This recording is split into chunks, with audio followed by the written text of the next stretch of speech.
Channel पर आपका स्वागत है। आप सभी को बाला शर्मा की राम राम। श्री गणेश जी भगवान, देवी सरस्वती, श्री गुरुदेव के चरण कमलों में प्रणाम करते हुए आज हम माघ महात्म्य का दूसरा अध्याय श्रवण करेंगे। बोलिए विष्णु भगवान की जय। कल के अध्याय में हमने सुना कि राजा दिलीप एक तपस्वी मुनि से पूछ रहे हैं, हाथ जोड़कर पूछ रहे हैं कि मैं माघ महात्म्य के स्नान के फल के बारे में कुछ नहीं जानता, आप मुझे विस्तार पूर्वक बताइए। अब आगे की कथा।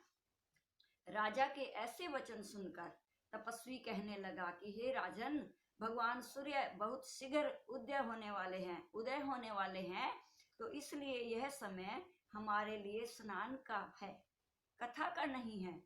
तो आप स्नान करके अपने घर को जाओ और अपने गुरु श्री वशिष्ठ जी से इस महात्म्य को सुनो। इतना कहकर तपस्वी जो है सरोवर में स्नान के लिए चले गए और राजा भी विधि पूर्वक सरोवर में स्नान करके अपने घर लौट आए और रनिवास में जाकर तपस्वी की सब कथा रानी को सुनाई।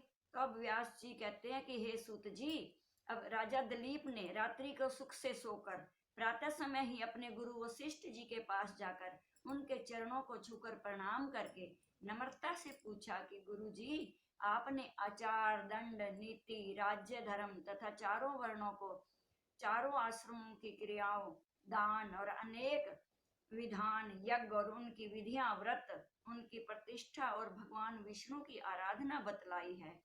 परंतु अब मैं आपसे माघ मास के स्नान के महात्म्य को सुनना चाहता हूँ। सोहे तपोधन, नियम पूर्वक इसकी विधि समझाइए। तो गुरु वशिष्ठ जी कहने लगे कि हे राजन, तुमने दोनों लोगों के कल्याणकारी हैं, वनवासी तथा गृहिणियों के अंतःकरण को पवित्र करने वाले माघ मास के स्नान का बहुत सुंदर प्रश्न पूछा है।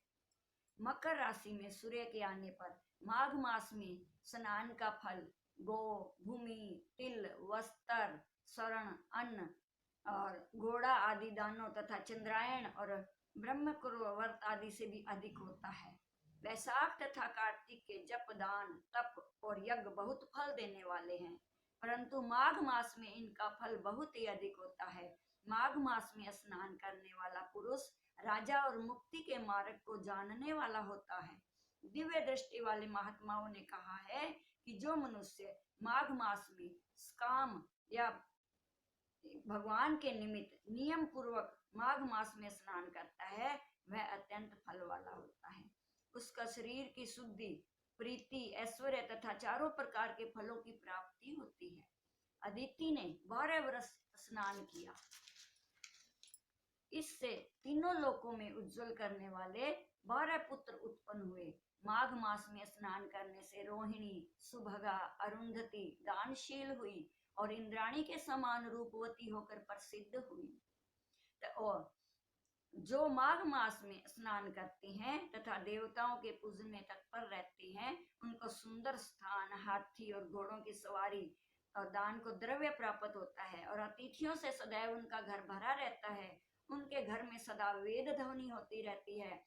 वह मनुष्य धन्य है जो माघ मास में स्नान करते हैं, दान देते हैं, व्रत और नियमों का पालन करते हैं। दूसरे पुण्यों के क्षीण होने से तो मनुष्य स्वर्ग से वापिस आ जाता है, परंतु जो मनुष्य माघ मास में स्नान करता है वह कभी स्वर्ग से वापिस नहीं आता। इससे बढ़कर कोई भी नियम, तप, दान पवित्र और पाप नाशक नहीं है। भृगु जी ने भी मणि पर्वत पर विद्याधरों को यह सुनाया था। तब राजा ने कहा कि हे ब्राह्मण, भृगु ऋषि ने कब मणि पर्वत पर विद्याधरों को उपदेश दिया था, सो बतलाइए कृपया करके। तब ऋषि जी कहने लगे कि हे राजन, एक समय 12 वर्ष तक वर्षा न होने के कारण, सब प्रजा क्षीण होने के कारण संसार में बड़ी उद्विग्नता फैल गई, तो हिमालय और विंध्याचल पर्वत के मध्य का जो देश निर्जन होने के कारण श्राद्ध, तप तथा स्वाध्याय सब कुछ छूट गए। सारा लोक विपत्तियों में फंसकर प्रजाहीन हो गया। सारा भूमंडल फल और अन्न से रहित हो गया।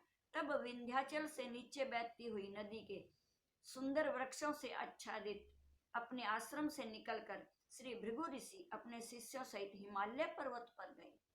इस पर्वत की चोटी नीली और नीचे का हिस्सा सुनहरी होने से सारा पर्वत पीतांबरधारी श्री भगवान के सदृश्य लगता था। पर्वत के बीच का भाग नीला और बीच बीच में कहीं कहीं सफेद स्फटिक होने से तारों से युक्त आकाश जैसे शोभा को प्राप्त होता था। रात्रि के समय वह पर्वत दीपकों की तरह चमकती हुई दिव्य औषधियों से पूरित किसी महल की शोभा को प्राप्त होता था। वह पर्वत शिखाओं पर बांसुरी बजाती और सुंदर गीत गाती हुई किन्नरियों तथा केले के पत्तों की पताकाओं से अत्यंत शोभा को प्राप्त हो रहा था। यह पर्वत नीलम पन्ना पुखराज था। इसकी चोटी से निकलती हुई रंग बिरंगी किरणों से इंद्रधनुष के समान प्रतीत होता था। सब स्वर्ण आदि सब धातुओं से दमकते हुए रत्नों से चारों ओर फैली हुई अग्नि ज्वाला के समान शोभायमान था। इसकी कंदराओं में काम पीड़ित विद्याधरी अपने पतियों के साथ आकर रमण करती और गुफाओं में ऐसे ऋषि मुनि जिन्होंने संसार के सब क्लेशों को जीत लिया रात दिन ब्रह्म का ध्यान करते हैं और कई एक हाथ में रुद्राक्ष की माला लिए हुए शिव की आराधना करने में लगे हुए हैं। पर्वत के नीचे के भागों में जंगली हाथी अपने बच्चों के साथ खेल रहे हैं तथा कस्तूरी वाले रंग बिरंगे मृगों के झुंड इधर उधर भाग रहे हैं। यह पर्वत सदा राजहंस तथा मोरों से भरा रहता है। इसी कारण इसको हेमकुंड कहते हैं। यहाँ पर सदैव ही देवता और अप्सराएं निवास करती है। ये माघ महात्म्य का दूसरा अध्याय संपूर्ण हुआ। बोल श्री विष्णु भगवान की जय।